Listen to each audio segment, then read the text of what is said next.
नमस्कार प्यारे बच्चों। आज कुछ बच्चे मेरे पास में आए जो जेईई एडवांस की तैयारी कर रहे थे। वो अक्सर आशीष अरोड़ा जी की जो फिजिक्स गैलेक्सी वाली बुक है एडवांस की, उससे पढ़ते हैं। लेकिन जैसे ही वो मेरे पास में आए, उन्होंने कुछ सवालों को देखा और जिस तरह से आशीष अरोड़ा जी ने उनको सोल्व किया था, देख करके थोड़ा मुझे भी हैरानी हुई कि इतने आसान सवालों को भी अगर आप इस तरह से घुमा फिरा करके सोल्व करेंगे तो बच्चे का जो आत्मविश्वास है वो कितना डाउन हो जाता है। देखिए, एक ही क्वेश्चन नंबर 9 है, ऐसे बहुत सारे सवाल हैं जो एक ही चैप्टर के अंदर मिल रहे हैं, जिनका सॉल्यूशन उन्होंने बड़े विचित्र तरीके से किया है। अगर इसी सवाल को वो अच्छे तरीके से समझा देते और इतने आसान सवाल को अगर आप इस तरह से बताएंगे कि पहले इंसिडेंट रे रिफ्लेक्टेड के बीच का एंगल निकालेंगे, फिर उसमें टोटल डेविएशन ये आपके पास में देखेंगे, उसका हाफ करेंगे, तो मतलब बड़ा कॉम्प्लिकेटेड सा बच्चों को लगता है। आइए, इसको सबसे आसान तरीका इसको क्या है करने का मैं आपको बताता हूँ।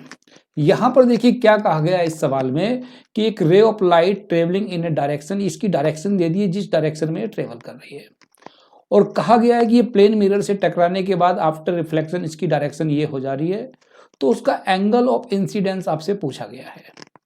तो इतने से आसान सवाल को भी अगर आप इस तरह से कॉम्प्लिकेटेड तरीके से बताएंगे तो बड़ा अच्छा नहीं लगता है।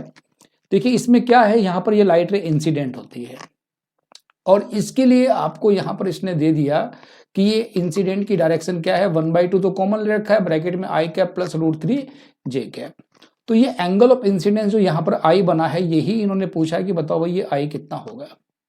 तो यहीं पर अगर आप देखिए एंगल ऑफ इंसिडेंस है, इसमें ये वाली डायरेक्शन इसकी अगर आप एक्स डायरेक्शन मान लें तो एक्स डायरेक्शन पे जो इंसिडेंट का मैग्नीट्यूड है ये 1/2 तो कॉमन ले रखा दोनों में, तो इसको आप 1 मान लीजिए।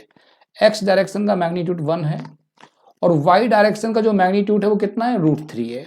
तो यहां से एक इस पे लाइन ड्रॉ कर लीजिए और ये आप √3 लिख लीजिए। तो यहां पर ये एंगल आप मान लीजिए ये एंगल थीटा है। तो देखिए कितना आसान हो गया, क्या इस ट्रायंगल में ये थीटा नहीं निकाल सकते आप? तो यहां पर टेन थीटा अगर आपको लिखना हो तो ये टेन थीटा की वैल्यू कितनी आएगी, टेन थीटा इक्वल टू आप लिख सकते हैं, या इसमें थीटा इसको बना लीजिए और भी ये बिल्कुल आसान हो जाएगा। इसमें आप जो है थीटा मान लीजिए, ये वाला एंगल यहां पर थीटा है। तो ये अगर थीटा है तो ये वाला एंगल ही ये थीटा, तो ये आई और थीटा आपस में क्या होंगे, अल्टरनेट एंगल, ये बराबर होंगे। तो टेन थीटा को या टेन आई आप यहाँ पर लिख लीजिए, टेन आई इक्वल टू आप लिख सकते हैं टेन थीटा, क्योंकि आई और थीटा सेम है। और टेन थीटा क्या होता है बच्चों, ये होता है यहाँ पर थीटा के सामने जो ये 1 है ये इसका परपेंडिकुलर होगा और ये इसका बेस है और ये इसका हाइपोटेनस है। तो 1/√3 और 1/√3 कितना होता है बच्चों, ये आपके पास में होता है यहाँ पर 1030 की वैल्यू। तो यहां से कंपेयर कर सकते हैं आप, टेन आई इक्वल टू 1030, तो एंगल ऑफ इंसिडेंस आपके पास में कितना बनेगा, 30 डिग्री का बनेगा।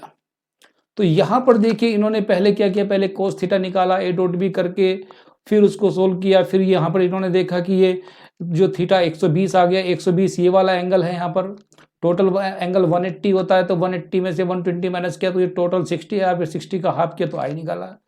जब कोई सवाल चुटकियों में सोल्व हो सकता है तो आप उसको इतना कॉम्प्लिकेटेड क्यों करते हैं, मेरी यही रिक्वेस्ट है।